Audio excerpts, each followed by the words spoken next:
আসসালামু আলাইকুম গাইস, কেমন আছেন আপনারা সবাই? আপনাদের জন্য আমি আজকে শীতের রিয়ালওয়ালা ভাপা পিঠার একটা রেসিপি নিয়ে আসছি। শীত যাইতেছে গা, এখন একটা রিয়াল ভাপা পিঠার রেসিপি নিয়ে আসছি, মানে রিয়াল। তো দেখুন, এখানে আমি কিন্তু অল্প একটু স্বাদ মতো লবণ দিয়েছি, তারপরে কিন্তু আমি দুধ দিয়া এই চালের গুঁড়াটা সুন্দর করে আমি ডলমো।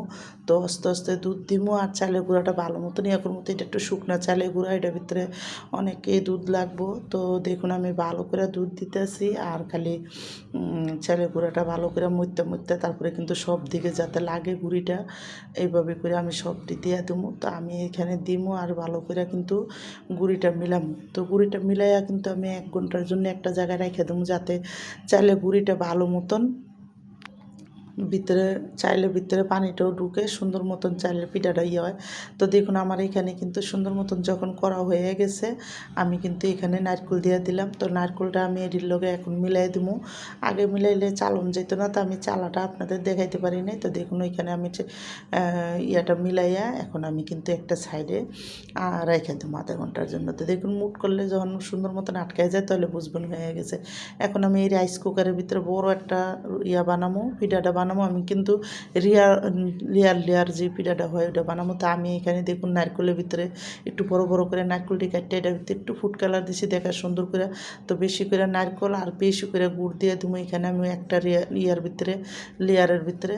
তো দেখুন, এখানে আবার উপরে আমি দিয়ে দিছি, নারকেল দিছি, তারপরে আমি চালের গুঁড়া দিয়ে দেবো। তো এইভাবে করে সুন্দর মতন চালের গুঁড়াটা দিমো আর করবো।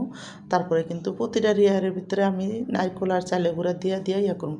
তারপরে এখানে দেখুন, আমি আবার নারকেল দিয়ে দিলাম, আবার নারকেল দিয়ে এখন আমি এখানে এখানে কিন্তু আমি এটা মাওয়া দিয়ে দিছি, বেশি করে মাওয়া আর একটু ঘি দিয়ে দুধ দিয়ে দিছি।